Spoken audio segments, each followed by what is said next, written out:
Cela fait désormais 3 ans que Meghan Markle et le prince Harry ont provoqué un cataclysme au sein de la famille royale, en se libérant de leurs fonctions royales.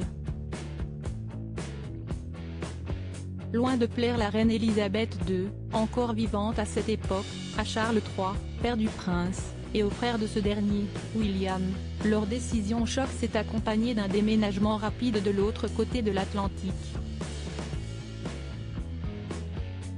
Après quelques mois passés au Canada au plus fort de la pandémie, les Sussex ont finalement acheté une luxueuse villa à Montecito, non loin de Santa Barbara, en Californie.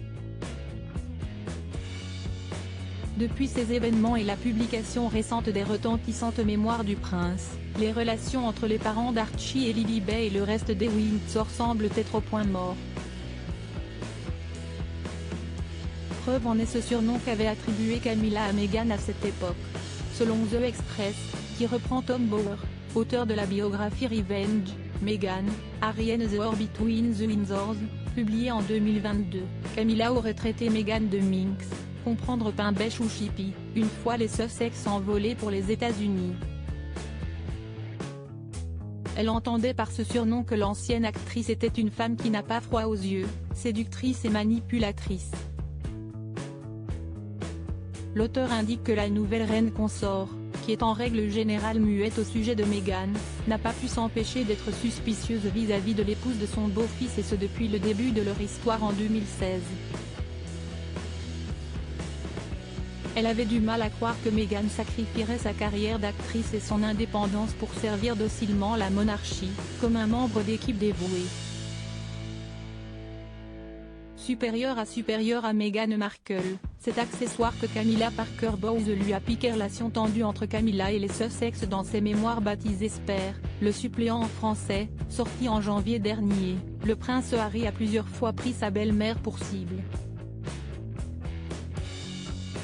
Il a notamment révélé que son épouse avait tenté de créer un lien avec Camilla, en vain. L'ancienne rivale de Lady Diana avait argué qu'elle avait elle aussi, en son temps, dû endosser le rôle de la méchante.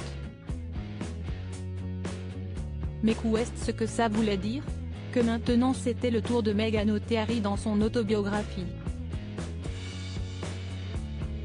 Décidée à éloigner les Sussex du pouvoir coûte que coûte, Camilla aurait même fait une proposition douteuse à Meghan.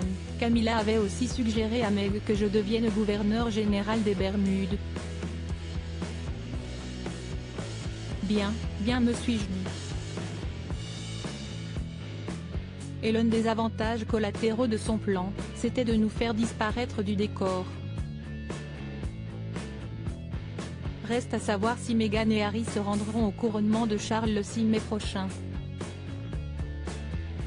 L'ambiance promet d'être électrique. Crédit photo, agence.